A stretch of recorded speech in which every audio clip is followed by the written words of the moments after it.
going, everybody? Welcome back to Studio 39, aka the Bear Cave. I'm Robbie, and this is Spotlight 39, coming to you live across YouTube, Twitter, and Twitch. So I appreciate everybody's support, tapping in, showing some love. Make sure you hit that subscribe button if you're not already. Turn your notifications on because we go live Monday through Thursday at or around 8 p.m. Right? And then more importantly, I got lots of game coverage, man. I got a big one tomorrow night. St. John Bosco, California, flew all the way to the East Coast to visit Oscar Smith here in Chesapeake, Virginia. I'll be there filming it. All good to go. So, all that stuff out the way, man. Like I said, comment during this show. Show my guys some love. I'm going to bring it up on the screen. And then, more importantly, give this video a thumbs up. That's the only way YouTube's going to push this thing out. And now let's talk about the Darius Minor Foundation. I talk about it every single night, but I got to plug it again. dm39.org is the website. Right, what you see here is the Black Bears Heart Walk, October 10th. It's our first major heart walk to raise awareness for heart disease within student athletes. Even if you can't attend in person, no harm, no foul, but we would greatly, greatly, greatly appreciate any and all support. Like I said, check out the website, dm39.org, for all info. So, now that all that stuff's out the way, man, let's see who we got lined up first. It's my guy. I'm gonna let him introduce himself. I don't want to take the shine. So go ahead, tell us who you are, where you're from, what you do, and all that good stuff, man. We're gonna have some good conversation. The floor is yours. Yes, sir. My name is Robbie Roper. I'm from Roswell, Georgia. I'm a 2022 quarterback. 2022 quarterback from the great state of Georgia. Love it, love it, love it. Georgia, that's a big football state, man. You guys got a lot of competition down there, right? Yes, sir. The best football state. There. Oh, he went the best. Okay, okay. So what's before we jump into the conversation, I'm gonna go off target just a little bit, man. What's the biggest matchup of the year for you guys this year? What's the biggest program on the schedule? Name wise, probably Milton. They just flew up to Philadelphia for a game, so they're in our region too. So they're a rival actually. So it'll be a good game at home this year. That's Uh, uh that's in October, right? yes, sir. Good deal, man. So coming up in short time, right? We still got a handful of games in front of that one. But let's kind of rewind the clock a little bit before we get too far ahead, man. And let's take it back to last football season. And last football season, you got to play in the fall, right? So Yes, sir. walk me through a little bit of what last season looked like for you. The good, the bad, the ugly. What was last season for you? But then more importantly, what did you come out of last season wanting to work on this offseason? Yeah, last season it was my first year at Roswell actually, and with COVID and everything, it was like brand new coaches. There were 5 out of 6 like new coaches at least, and I mean it was a crazy year with COVID and everything. Games left and right were getting canceled. Teams getting quarantined, and really, I mean our team was blessed not to be in a situation like that. But it really made the group closer over time. I mean we all had to be together 24/7, make sure each other weren't going out and getting quarantined for the rest of us or ruining it for the rest of us. But yeah, I mean, it just really made the group closer. And this offseason, what I really wanted to work on was the quickening my release and just pocket movements. Last year, 3 out of our 5 linemen went pretty big D1, so there wasn't much need to get out of the pocket or extend plays. And that's really what I worked on this offseason. Okay.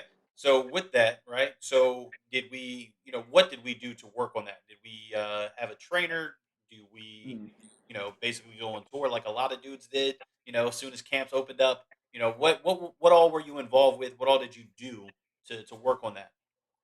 Yeah, I worked with Coach Tony Ballard. He trained Harrison Bailey and some top guys, and Ron Ville. He trained Justin Fields, Trevor Lawrence. Really got in with both of them each. I mean, 2 times a week if I could, and then just going to camps and getting lessons from some of the greatest quarterback coaches around, and just any camps I could go to, I would go to. Yeah. So talk to me about a few of those camps. What were they college camps? Were they more like circuit type camps? What type of camps did we hit up? Yeah, I mean, really anything. I went to like a quarterback universe camp, just more drills, sharpen fundamentals before these college camps. I went to mega camps, like the Mercer mega camps are always good. I went to a couple of those, just getting input from coaches of my what I need to work on or what they see and what they like, and just camps like those really helped me. Gotcha. And were you? Did you take part on the Elite 11? Yes, sir. That was also great. There were coaches like Quincy Avery, Sean McAvoy. I've trained with them. They're close, right out of Roswell, Alpharetta area, Very cool. and just the greatest coaches around.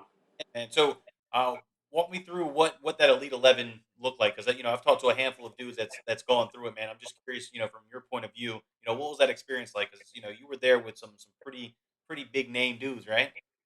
Yes, sir. Yeah, I mean, it's a great experience. The best quarterbacks in the country all around you, all just competing and just sharpening each other.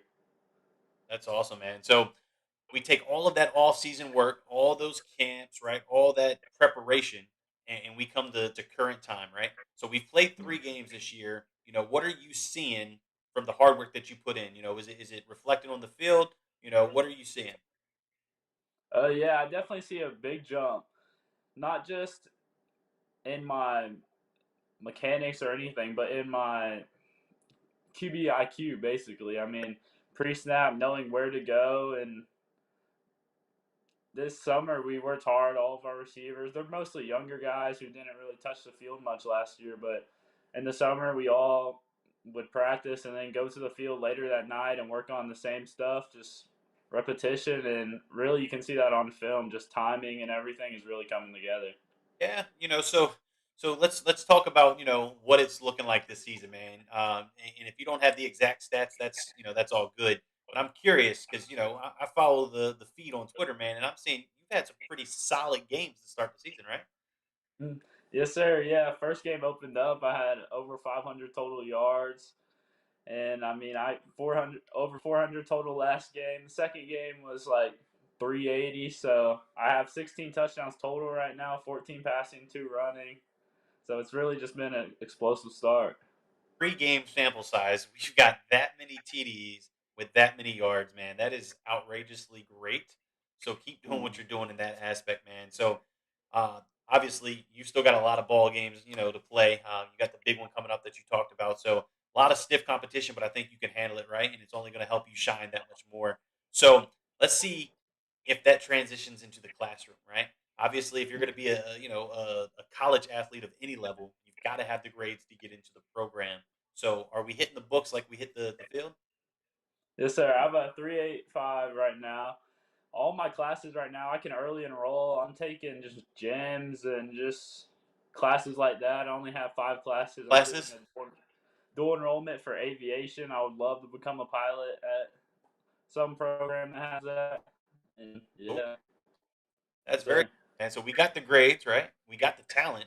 We put all that together, and that's going to bring us to the recruiting process, right? So we've already got a handful of blessings, as I like to call them, but offers, right? A couple of programs have already said, "Hey, we want you to be a part of what we got," mm, and you can be as detailed as you want or as vague as you want. But I'm really just curious as to what your breakthrough moment was. That aha moment when that coach first reached out and said, "Hey, we like what we saw. We want you to be a part of what we got." yeah, it was like a week after the season was the first one. They said they really liked my film, liked what I brought to the table, and just really wanted me to get up to campus and have a chance to throw for them at camp. Okay, so that's super cool. And was that via social media? Or was it a phone call? How did that communication come? Yeah, it was actually a phone call with the head coach at Western Carolina. He actually got fired a month later, though, so I've still been in Okay, contact with him and the new coaches, though. So, all right, all right. That mm. that took a turn a little differently. But look, Yes, much like USC, right? sir. Coaches come and go. It's a business. You ultimately got to look at the bigger picture and make sure that the program is the right fit for you. So that's cool that you're still in contact and it's still an option in consideration. But just curious as to how it got started. But it tends to happen after a big moment, right? Mm. Where film by chance gets in the right hands at the right time. So very cool, man. I appreciate you sharing that. But let's stop talking football and let's transition to you. That's probably the harder part of the conversation is to talk about yourself.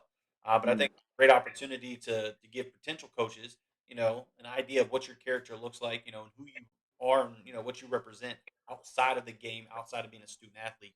So with that being said, man, what is it that makes you Robbie? What are you involved with? What do you like to do?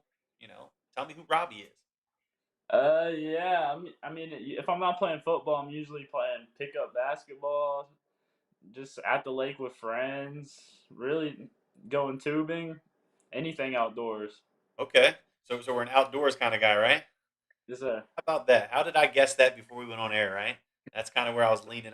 I assumed, but you know what? I figured I'd let you tell me because maybe you like to collect bunny rabbits, or something like that. It's all good, man. So let's dig a little bit more, right? It's Friday night. It's Friday night lights. You're about to go to war with your brothers, right? What's playing in your headphones or what's blasting in the locker room, getting you guys ready to go to war? Oh, I don't know. I'm a big country guy, really. Country all the time. Okay. So I mean, yeah, something country, just So maybe look, some man, slow jazz to like with soothe some the country. nerves or something. Who's the go-to artist that gets you fired up, man? Because look, hip hop, it's obviously a lot of energy, but country, man, don't sleep on country. We got some Florida Georgia Line, some Brantley Gilbert, right? So who's your go-to? What's the track? Uh, I love some Sam Hunt and Kane Brown. Those are really Okay, my two favorite. good deal. So So, so what's the go-to track from either of those when you're ready to go? man, I don't even know. Just What about shuffle it. around friends? What is it? Friends in high places, right? With Chris Young, right? That's a It's solid, a, that's a good track. It's upbeat, right? So good. And it's so, a, so you bang a lot of country. What are they playing in the locker room? Is it a lot of country? Because they follow the captain, or is it the little baby, the young boy, the Drake, the modern hip hop that everybody's listening to. yeah, it's definitely modern hip hop. If I could have it my way, I would definitely have country blasting in the locker room. But yeah, it's definitely the modern hip hop and stuff like that. Nah, man. Look, anything that's gonna get you amped up and ready to go, that's all it takes, right? Look, man, you can if Mm. bluegrass was upbeat, put it in my headphones, right? Make it happen. Yeah. But cool, cool, cool, man. I'm not gonna take up much more of your time. I appreciate you jumping on. I think shared a pretty great story. Hopefully, potential coaches get a good idea of who Robbie is and what you represent on and off the field. If they look at the film, they see where they're getting there. But this gives them an opportunity to learn a little bit more about you. So before we jump off of here, man, I'm gonna hand you the floor. Shout out to anybody that's in your support group that helps you out, that shows you love, right? That's been there for you. And then I'm gonna close it out. My final question once you're done. Yeah, shout out to the whole coaching staff at Roswell. I transferred in last year. They really just had open arms, and just shout out to all my teammates. They're my brothers, and I just can't wait to go to battle tomorrow. Yeah, man. Tomorrow's a big game, big game. So look, I appreciate that. Final question of the night, and I'm gonna let you go. And that question is, what motivates and what drives you to want to wake up tomorrow and be that much more successful than you were today? Yeah, just the footprint my parents put in place and my sister. My sister was actually at Georgia Tech playing softball and is at transferred to Ole Miss this year as a grad transfer. So just watching how much work she put in, I mean, I can't be outdone by her. So each day, I mean, it's really a competition. She'll text me before the game, good luck and stuff. I'll text her before game. So really just feed off each other and compete with each other. Hey, completely different than anything I've gotten, and I've done over 200 of these, man. So that's that's pretty cool. Some brother sister rivalry, competition, but very friendly at the same time. Awesome, awesome, awesome. So look, I'm gonna close this thing out. I'm gonna say, stay safe, stay healthy, keep grinding, keep blowing up those numbers, man. The eyes will come. The eyes will come. You're gonna get more blessings. I know it. Future is incredibly bright for everybody out there, man. Spotlight 39 is the platform to share your story. You need a little help with exposure, man, reach out to me. That's what it's all about. Make sure you give this video a thumbs up. Please, please, please give it a thumbs up. Let's help grow this thing. Let's help Robbie get some more exposure. All right. So with that being said, I'm Rob Odie. That's my guy Robbie. Spotlight 39. I'm gonna close it out with my man Darius like I do every time. Then I got another interview coming up in just a few short minutes. All right. So Robbie, I appreciate you, my man. Stay safe.